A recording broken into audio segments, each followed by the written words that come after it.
back in the woods.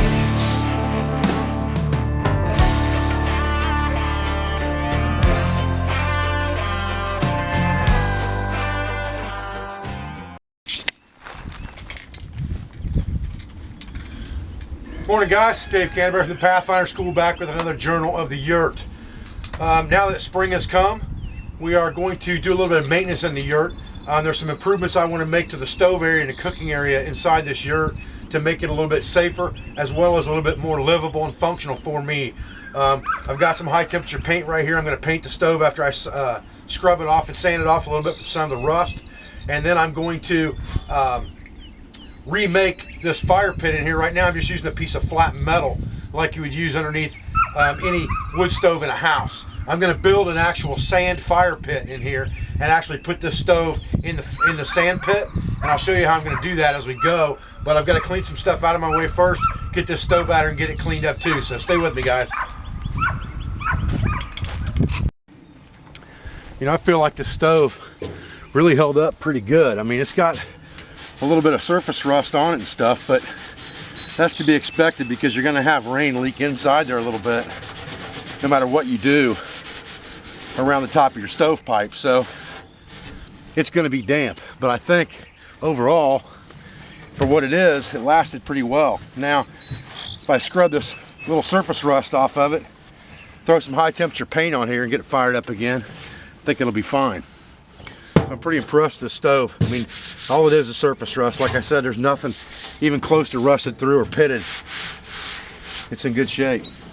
The door's in really good shape. The legs are in really good shape. You know, the inside's in really good shape. So I'm impressed with it, to tell you the truth. Okay, that'll protect the body of it a little bit. I'll put one more coat on it, but now I got to clean an area out where I'm going to build my hearth inside here with sand and a frame. Okay, I've already got my frame cut and ready to go here. All I've got to do is put it together. So what I did was I used 2x6s and pretty much matched the size of what I already had in there framing wise. And I'll just put this frame together and then we'll go from there.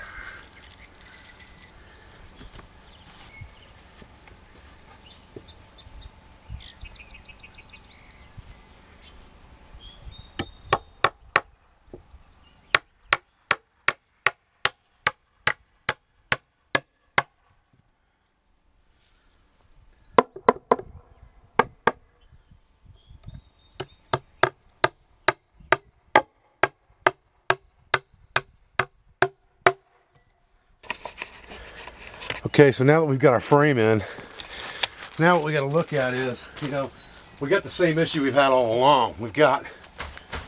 It's not squared up all the way around, so I want to make sure that I shore that up real good. And to do that, it won't make much difference once I add sand, other than the fact that the sand's going to come out underneath here, or if I stand on it. So I'm going to shore this up from the inside probably before I add the sand and try to get that leveled out some.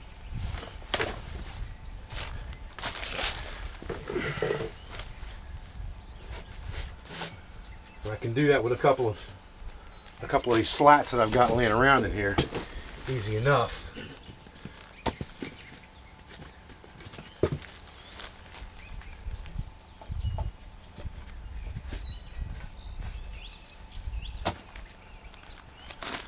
Pretty good right there. Put another one on this side here.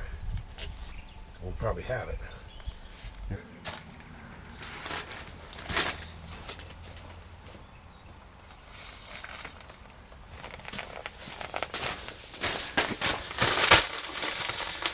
Basically making a sandbox here for the most part.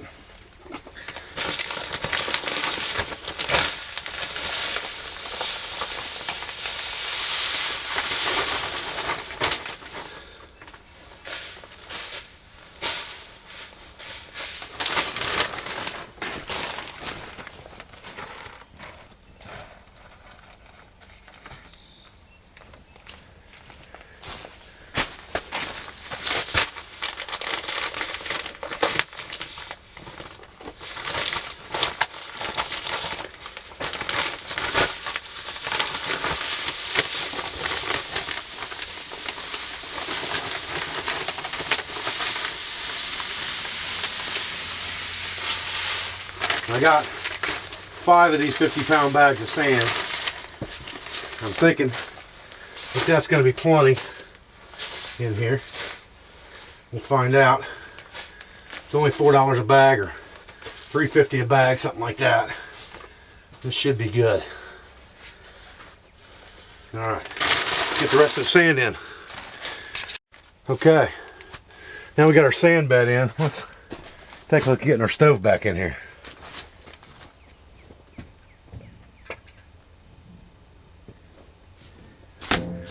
Now we've got a spot we can actually sink this stove in to the ground and move it around to fit our pipe right and not worry about it moving after that.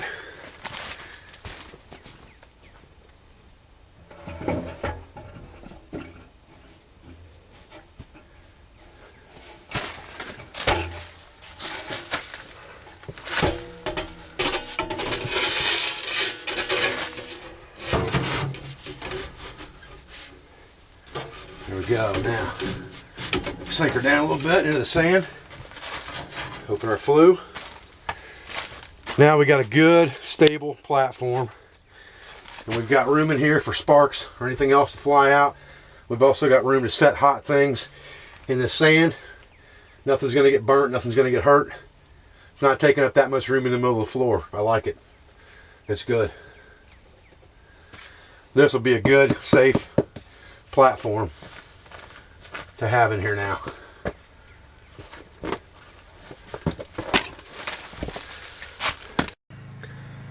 Okay guys, what I'm trying to do here is build myself a little bit of a workstation. I built this great big thing here that the stove will sit inside of, so it's good and stable. Now, you know, I can put my small railroad anvil in here and I can pound in here right beside the stove without any worry of catching anything on fire.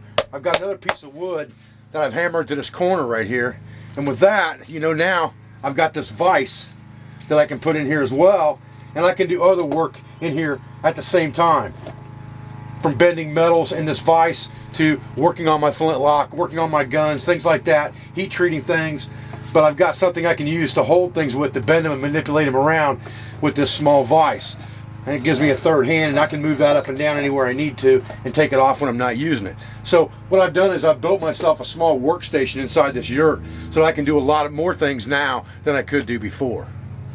You know, continuous improvement, that's what it's all about. You know, it's just like a regular shelter that you'd make in the woods. You're continuously trying to improve on that. So while I've got a break for a couple of days, I'm trying to make some improvements in the yurt to make it better to be able to do things and affect my survivability long term. And that's what it's all about. Okay guys, well, I'm Dave Canterbury at the Pathfinder School. Appreciate you guys joining me for another Journal of the Yurt. Hopefully we've got a workstation set up in here where we can actually do a little bit more stuff for you in the near future, you know, in our woodland foraging type stuff from inside the yurt. I'm starting to change things around a little bit because it's getting heated up now. I need to remove these wool blankets off the walls, get rid of this insulation, do a little bit of spring cleaning. I'll be back with you guys tomorrow, and we'll try to do something with the new setup that we've got over here and make some new implement of some kind, you know, in our makeshift forge, in our wood stove with our makeshift anvil. So stay with me guys, because I'll be back with another video pretty soon. I appreciate your support. I appreciate your views. I thank you for everything that you do for me, for my school, and for my family. And I'll be back as soon as I can.